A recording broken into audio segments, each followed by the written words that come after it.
We just had our first couple of weeks of snow. That feeling of snow coming down, to me, that's a beautiful feeling.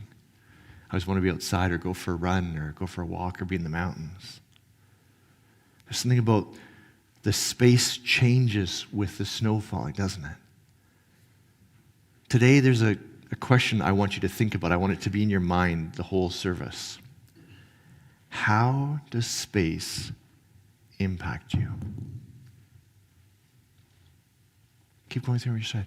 How does space, the world around you, take a second and look up. This building, if you're from the Christian tradition on the Protestant side, we went through this iconoclastic movement where we just took around all symbols. And churches are really austere. There's like a cross and that's all. But think about this space. The hoops, these prayer flags. This is the Jewish community wears them around their shoulders. They just made it bigger and made it into like a whole art installation. This space feels like something, doesn't it? It feels different than walking into a gym. I was going to change the lights, but right now we're in that season where the light's really awkward and I can't change the lights and have no control, which sucks. But even how we set up the lights, if you notice, we light the inside of the hoops. We don't just make it super bright in here where it's like you're walking and kind of doing one of these with your eyes. It's muted. It brings the reflection down because space changes how we feel. Today we're going to talk about how space might impact you. Esmond, can you throw up the model, the I, they, we? Today we're focusing on this part of the model, the I section. Who am I? What impacts me? Because here's the thing. When Friend Church, if you're part of the traditional church, we call it the Meadow, beautiful place. For some people, it's Disneyland. It's perfect. But it's one size fits all. How you are impacted spiritually is the same for everybody. At Friend Church, when we went off there and we went down on the ledge, what we said is, you are on your own unique spiritual journey, which is wicked. But it comes with a cost. My wife and I just got back from Japan. We went for a couple weeks of holidays. It was a wonderful place. My wife is a florist, so anywhere we go, there's flowers. And there was for geeky people, ikebana is a Japanese style of flower arranging convention on. My wife was like, ah. I was like, seen enough flowers these days. I saw a lot of flowers. This was one too many. But just outside of there, in Tokyo, it's like there was a little shrine. I brought a picture of it. It's this beautiful little space, and it's incredible. So all around is these high-rises. There's this little space in between. Just leave it up for me, Esmond. Right where I'm standing is a Starbucks. But here's what they did. You could tell that this space felt like something. So Starbucks put a big wall of windows, and then it's like they had seats. So you could look into the shrine without going in. You could sit there and drink your coffee, because the space felt like something. I sat there for an hour on this really uncomfortable bench, just reading and sipping my tea and experiencing it. And then I went, you see where these people are? This is a brazier. There's something lit in there, and you get incense. And so you light the incense on the little brazier, and then you stick it in the sand. And so I walked over, and this is not part of my tradition, but I walked over and I lit the incense, and I put it in the sand, and then you waft it over you to cleanse yourself. And you guys know, for me, often these moments has to do with my mom. My mom's been gone for 10 years now, longer than that. But for whatever reason, these spaces, it's like my mom feels close. I was like, hey, Mom, how's it going? Dad's doing okay. He had another heart episode, but he's still okay. I'm okay. Jules is okay. I was like, we call it a thin place.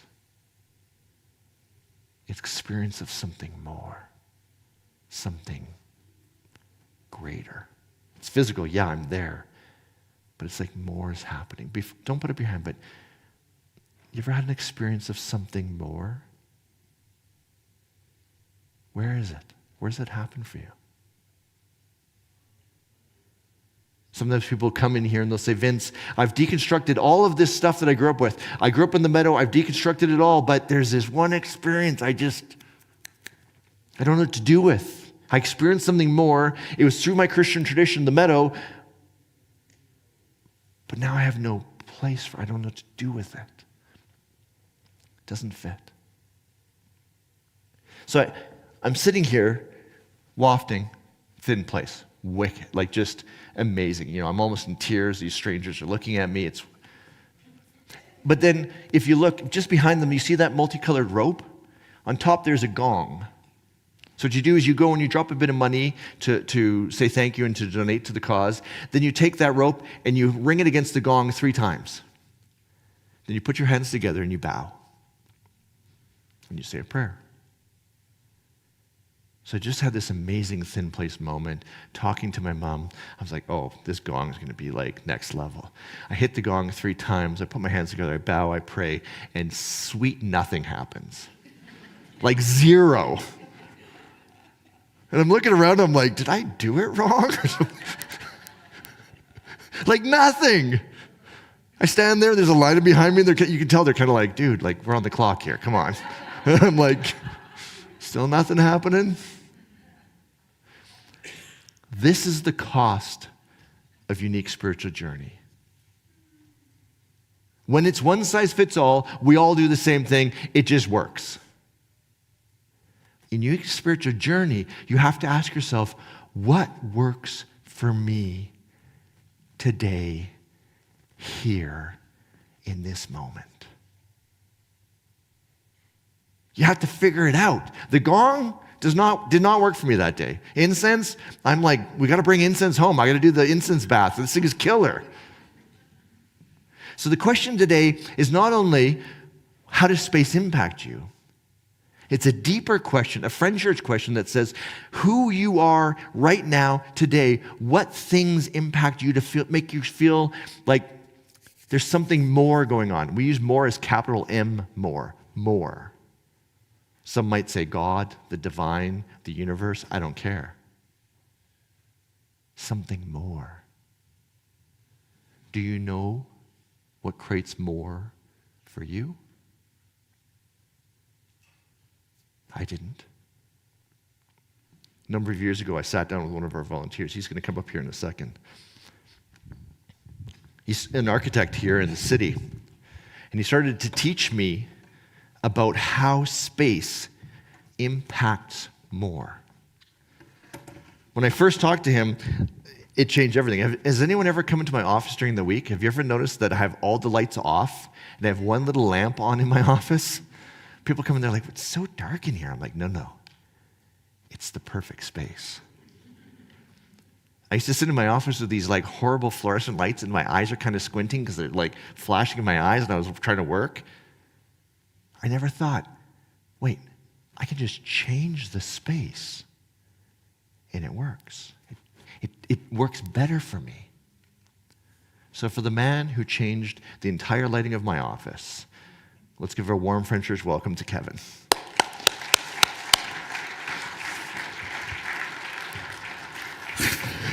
Everything, dude. You changed it all. Thanks, man. Come on in. Kevin's actually from our podcast team. So anyone who's ever listened to a podcast, you can say thank you to Kevin and the rest of the team. It's the week that is late usually. So, let's see. From Calgary, volunteer. You used to drum with us until we had some hearing issues that took that out of you. Yeah. Now you work as an architect. Yes, for quite a while, yeah. Nice.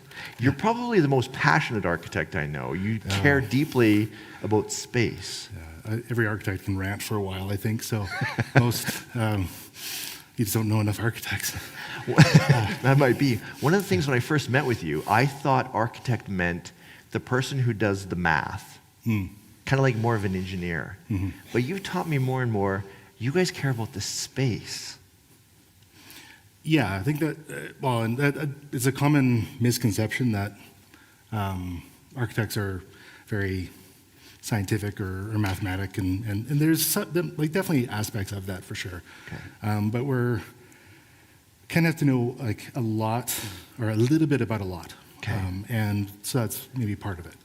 But what really the sort of the discipline or the art of what we do is more in the kind of shaping the space and trying to create some moments, experiences, and just also, things like just being functional and having, a good classroom, good auditorium. Right, yeah. So there's a lot of technical things that go into that, but there's lots of other players that we work with on a regular basis who help us in determining a lot of that. And for us, we're really kind of pulling on lots of different levers to make that happen. Today I'm going to do less about the functionality of the space and less about the kind of almost project management part of your job. I want you to focus on the experience of space. You told me a story about a cathedral that you'd gone into that. It's like you were like, Vince, that's the cathedral you need to go to. Can you share it with them a little bit? Yeah, it's actually not far from here. So we actually have some pictures of it. Do we have a picture? There it is. Yeah. So where is this? It's in Red Deer. So has anyone ever seen this? Maybe some people have. Yeah. Okay. I drove past this every day on the bus to school. So this is St. Mary's Church. It is a Catholic church. Has been added on to in a very unfortunate way, but in an offensive way. Is that what you're saying? Yeah. The architect who added on was like, okay. Yeah, I used to work for them, so I can't say much. Let's keep it pure and simple. Without the addition, tell me about the space. No editorializing. Yeah, so it's not what you'd expect to see from, especially a Catholic church. Usually they're a little bit more like this, where it's very linear, processional. Yeah. You actually come in the side of it, and the sanctuary is sort of a circular space with a light well in the middle. Here, we get the light well here. Yeah, there we go. When you come in the space, you actually come in through a fairly small compressed area and come around the side. It's all very rough, very earthen materials. It catches light in a really particular way. You can kind of see some of that here. Yeah. But the way you approach the space is a very humble, very quiet sort of thing. Okay. When I last went in here, there was a service happening, and so I just was very quietly walking around the edges while this is happening. But yeah, you keep quoting me. Like I said to Vince once that if you're ever going to have a space that makes you feel spiritual, this is one of those. Like it's going to do it to you. There's something about that. Like even the picture of it. Can you imagine standing there with this big light well in the middle? And what I realized, I always thought entryways were just like some engineer who was like, well, we need to make a long hallway. What you're saying is that's deliberate.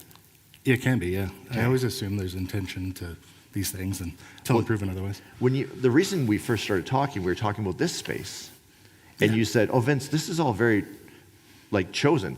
The pathway, you go up a set of stairs. Did anyone come up the front door? Who came up the front door? Okay, so you come in, you walk up a set of stairs. Mm-hmm. Tell us why they put that landing there. So just trying to read into it. Of course, I don't know. You're the expert. I can't talk to the person. But often in spaces like this, more sacred spaces, there's a push to kind of move it up onto a bit of a plinth. It goes back to Greek temples, lots of traditions where you're kind of removing yourself from the everyday profane world and into something sacred. And so you lift people up off of that, the rest of the world, and then you kind of create this sequence as you're coming into the space. So you move from the everyday world into this space in stages and kind of on a journey, or some architects will call it the promenade. Okay. It's very French, very modernist. Sure. But take people on this journey into the space rather than just being sort of bang, you're in the sanctuary. So it's almost like we need space to help us transition to get to this space. Yeah. There's something about that transition up from the everyday onto the upper layer where it's like, oh, I'm now separate from the world. The world is there, now I'm here. Yeah. And can you feel that? Does anyone feel that? Yeah, I didn't really realize until you told. I was like, oh, they just must have been on a hill, so I had to put upstairs. That makes sense, right? No. So now walk us through the main doors. The main doors are quite high. They have light all the way up, but then there's this thing over top of it. Tell us about that. Yeah, so I was actually looking at it this morning too, and some of the things. I'm not convinced everything was always there from the start. Okay. This was However, another bad addition? it's not bad. Okay. So just because it's an addition doesn't mean it also doesn't have that intention. So it could Okay. be someone's editing the original, but even if it was original, so you come in, you're coming up this plinth. Even the way it brings you in, you kind of go up, then turn sideways towards the doors, Okay. the stairs on the outside. Yeah. You come in the stairs. The original doors, when I first started coming here, were big, heavy wood doors. Yeah. Which has a different kind of feel, a little bit more like the doors that are at the back of the sanctuary. But even the doors that are there are, steel and glass, or aluminum and glass, very heavy doors still too. So it's intentional, Big that chunky. feeling of like Yeah, there's more to it. Like you're pulling gravitas. This is like, the actual touch and the feel of the handle, the way you're pulling it in, the weight of that door.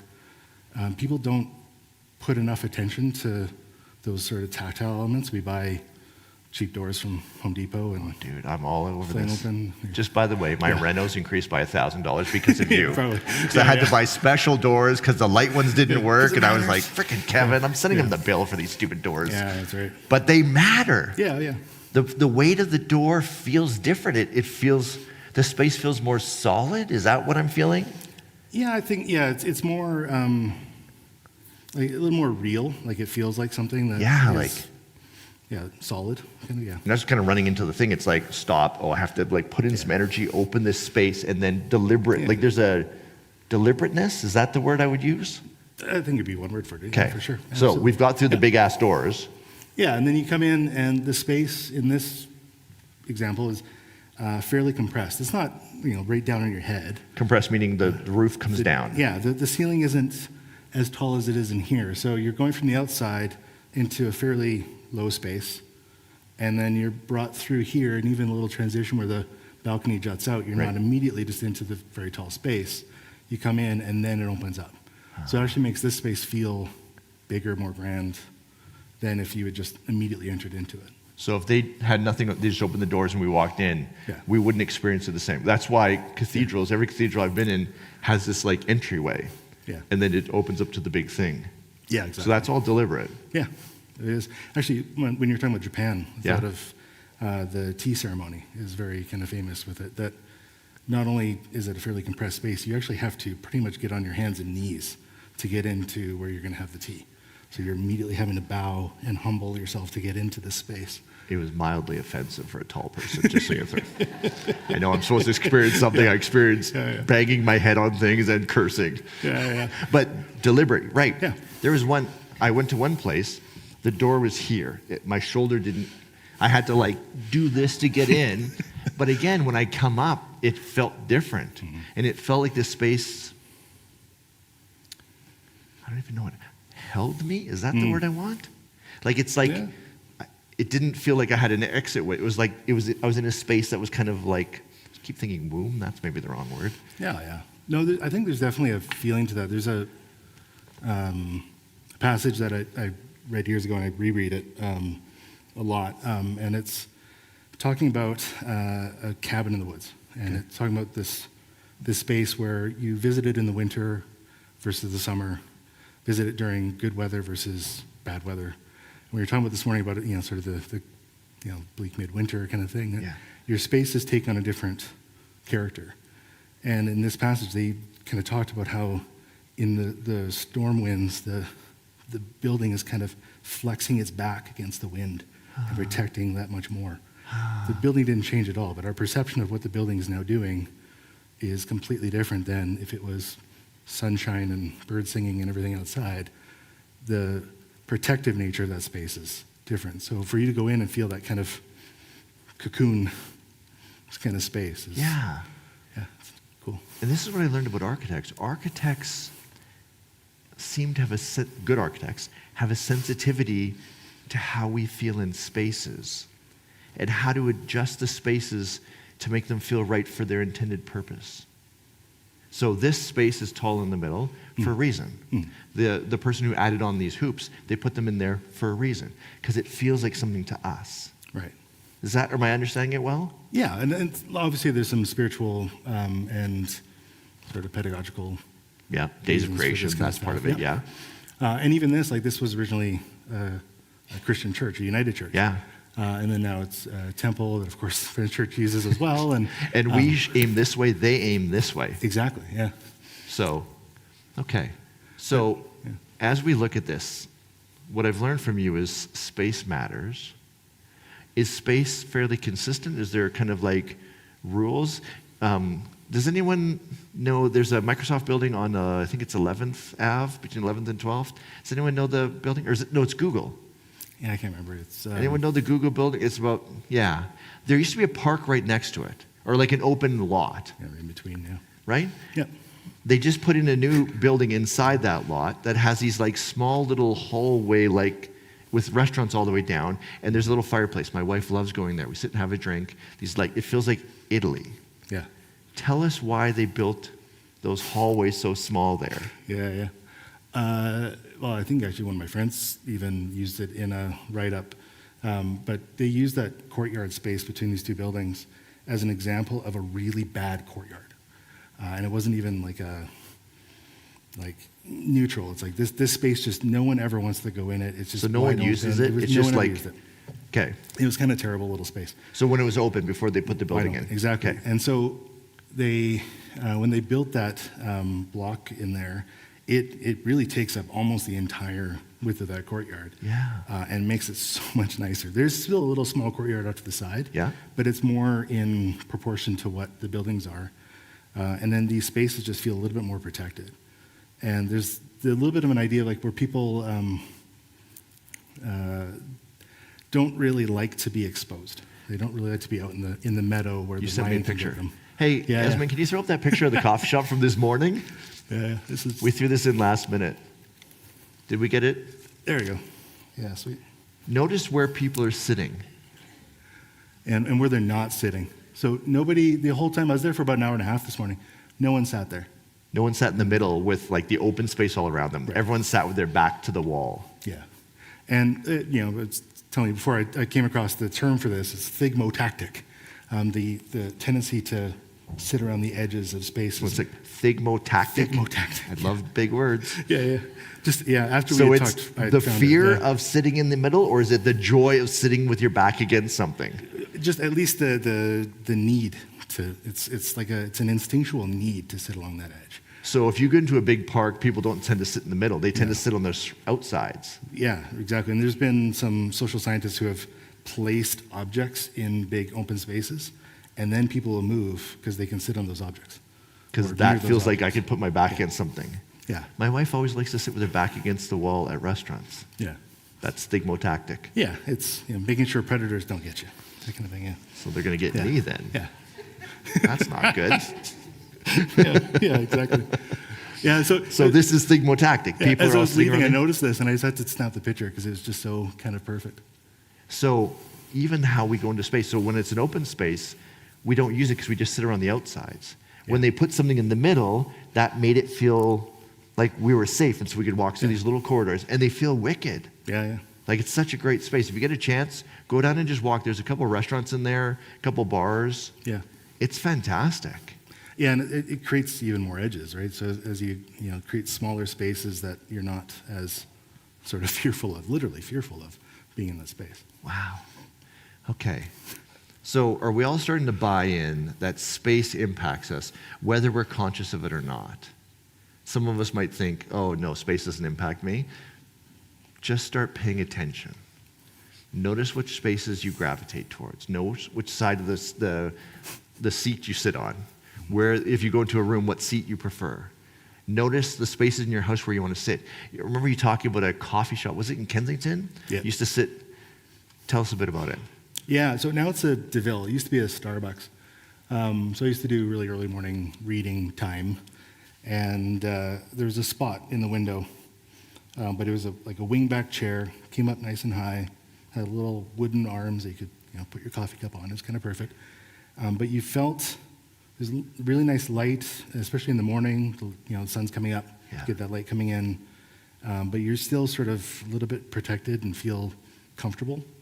And then, of course, they renovated it and took that away. And now it's a DeVille, so it's even renovated a second time. So it's like this, where there's like no backs, there's nothing comfortable. It's not the same kind of space. Now there's like a working bar kind of along there. Okay. But yeah, the feeling of that space, and it was sort of a great moment. And even like the smell of the place, like I think the smell of coffee makes me kind of get into that sort of mode. Maybe that's why the incense worked for me. The smell of the incense, it was like, that smell is so, I don't know, locked in my mind. So help us out. Tell us some of the things we should watch for in our lives. You talked about that one of light.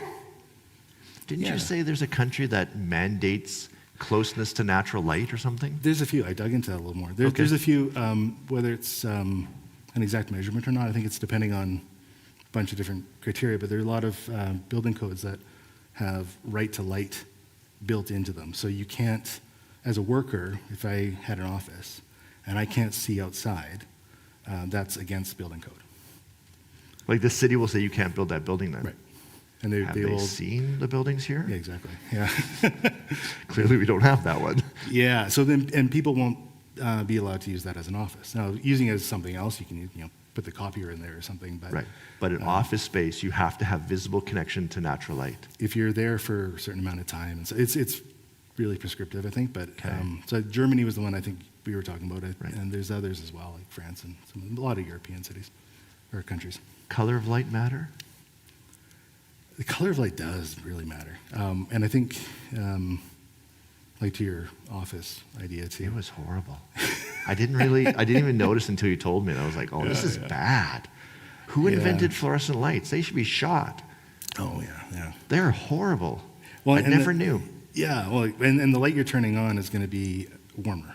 And I picked a warmer one. I didn't want like daylight colored. I wanted warmer, like yellower. Yeah, well, and strangely, like the measurement for light temperature is reverse of what you'd think it'd be. Warmer is the lower number. Yeah. So if you, like those fluorescent lights are, twice as sort of hot, Kelvin or whatever, than the light you'd probably turned on. Yeah. So it changes things. The way that we perceive sunlight versus artificial light is different.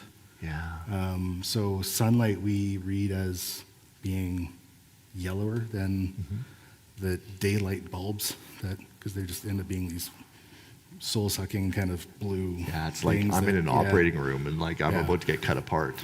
Oh yeah. If anyone's ever seen the movie Joe versus the Volcano, he comes in the morning, he's trudging into his office and talks about the lights like sucking his soul. Good movie if you at least watch the first bit. So pay attention to the lights in your space. Yeah. The color of the lights. Have you guys thought through the light? I put dimmers, again, you owe me money because I have to have dimmers in all of my light switches now. Because I realize now when I turn on the light, if it's too bright, it's like my brain doesn't like that. Right. Or my brain doesn't like that. That's a weird way. It's jarring on my soul, is that way of saying it? There you go. Yeah, I think you could do that. The lights that are dimmer or more like shaded feel more, I'm in that moment more. It's a little bit like sitting around the edges as well. Like there's at least the way I see it, I think there's a connection you have to warmer light being a safer thing than this other thing. And I would, probably think about even the light of a fire as being in those kind of yellow tones and things. So it is that sort of safety. There's a old, like there's a Roman architect who talked about sort of civilization starting when people gathered around a fire. And so civilization extended to the edge of that fire, or the light of that fire. And so that little bit of safety or that little bit of feeling, I think we're just wired, like evolutionarily. That's like old code in our brains. We just like that. Yeah. I don't think people give enough thought to how instinctual people actually are. I think everyone thinks that we're so logical, and so they create daylight bulbs because daylight is good for you. Right. More light. Sunlight. But really, just going outside and being in the sunlight is good for you. That light is not good for you. It doesn't feel good. So they try to approximate something that should be healthy and should be good. But it doesn't actually. Doesn't work. It doesn't work. So note light. You talked about glazing. Have access to natural light. Go outside. Again, for anyone who's in the mountains, there's something about the light on top of a mountain. It's just I think it's maybe thinner atmosphere. I don't know what it is, but it's something transcendent up there. Yeah. I think also too, mountains have that space thing. Like you go to the base of a mountain, you look up, and it's like I feel so small. Kind of like when you're in a cathedral. Mm-hmm. You come in and you look up, and you're like, wow, I am just a little bitty thing inside this massive. Again, space. What else should we pay attention to? You talked about chairs and how we're sitting and where we are. Do you have a nook in your house where you have like you do your reading, it feels like that fills the right space? Yeah, my wife up there will laugh because I tend to go out to other places to find this kind of thing. You haven't negotiated that into your own space? I think if I would find that sort of a space, it is often through light. It is through the corner of the couch, turn on a lamp, kind of create that space around you. It's almost like the fire thing too, like the space, you don't light up the entire room because you're not using the whole room, and it makes it feel empty. Well, that's probably why if I light up the top of this thing, it feels awkward in here. Yeah. So we light part of these hoops, and it feels very warm. We don't shine bright lights into people. Mm-hmm. Then it kind of has this, like, I guess, fire around the fire feeling. Well, and it's focusing attention. It's the same areas example too, the light shining down through the light well. Right. Focusing attention in that spot. That's why we cover that window, so that it doesn't change the lighting here. We can control the lighting. That's what the stream team is doing. They're controlling, or actually, sorry, multimedia is controlling the lighting. Okay, space, light. We talked about smell. Smell, yeah, perfect. Touch. Yeah. How we interact with. The weight of the doors matters. Exactly, yeah. It's really, and again, another little passage where this guy talks about like the feeling of the doorknob in the back of his hand from his aunt's kitchen from when he was a kid. And that's a memory that is imprinted on him, that he thinks about that often when he's thinking about doorknobs, and very thoughtful guy. Yeah. So now I'm looking through my space and going, I got some work to do. Yeah. How many people are immune to their space? No one. Really? I would say no. People talk about things being neutral or being, neutral is the right word. There's a lot of thinking and a lot of, actually even science around it, that there is no neutral space. There is no neutral color. They all affect you. So people say, well, we'll do it neutral. Because beige, taupe. Generally, colors associated with sadness. That basically, okay. No one says like, "What's a happy color?" Beige. I feel depressed. Where should I go? To a beige room. Yeah, that's right. No, it's not good. Yeah, and people do this. Like people are a little bit afraid to make a mistake. They're afraid to use color. They're afraid to. So they just go beige. They go beige, whether it's because they don't want to lose resale value or any of those kinds of things. Now I'm just going to think every time I walk into a beige room, I'm like, this is the depressing color. It can be calming too, though. Like, so it really depends. But like, there's nothing that's neutral. So if you're trying to create an energetic space, right? Like there's a reason why mental hospitals always use very muted tones. Okay. They're trying to keep people. They want to regulate calm. people, right? Whether it worked or not, I don't know. But I'm not a neuroscientist.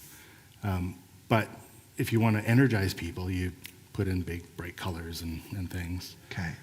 But I think what people get afraid to make a mistake. Right. And I am going to quote someone. John Cleese, there's a great video circulating all over the place where he talks about like creativity sort of dies or is limited when people are afraid to make mistakes. Ah, yes. And so people can be creative with their space. I don't think it takes someone who studies this and does this for a living to be able to sort of tweak your space and just pay attention. Make it your own. You just you have to kind of think about it. Think about what things you have seen that you enjoyed. Yeah.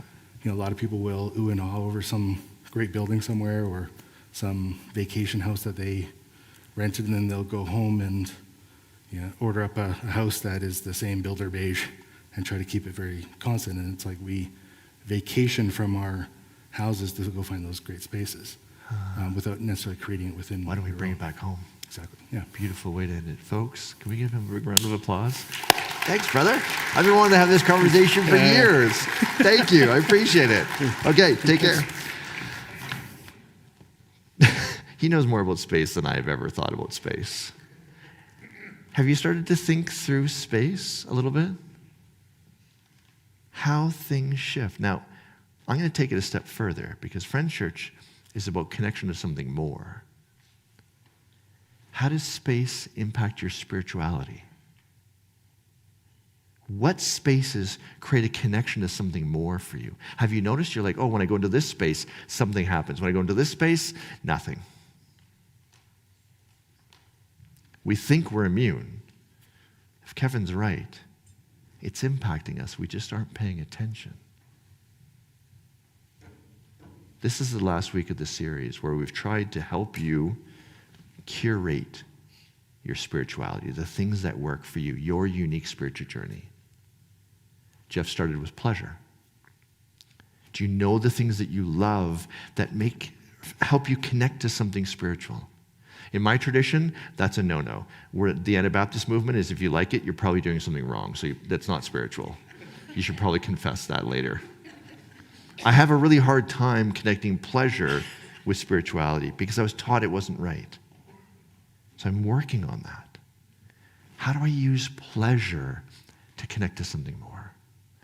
Then Jeff went to psychedelics. Who told him to do that? That was me. But for thousands of years, we've used mind-altering substances to help us connect to something deeper. We've been doing it forever. So I read a paper, it's been debunked, but the early Christians used mind-altering mushrooms as part of the Christian tradition. I don't know if we did or not, but we've been using sweat lodges, singing together. Anyone grew up in a tradition where you sang as a community? Throw up your hand for a second, just so I can get a sense of it. That's mind-altering. We know when you all sing together, your rhythms start to match, and you get this kind of transcendent state in your brain. Christians just learned it. They said it was something, and we all did it because it works. It's just another way to do a mind-altering substance. Last week, Jeff interviewed Jerry. Jerry's closer to the end than he is to the beginning. God bless him.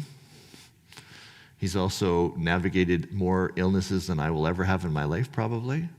But what it's done is it's helped him see moments and use individual moments for something more. Without Jerry, I don't know that I would have saw that shrine. Just going in there and sitting down and going, okay, wait a second. What's going on here? What's this moment? How do I use this awareness to connect with something more? When you're in a one-size-fits-all tradition, you don't need to do this work. You just do what they tell you. In unique spiritual journey, the beauty is it's specific to you.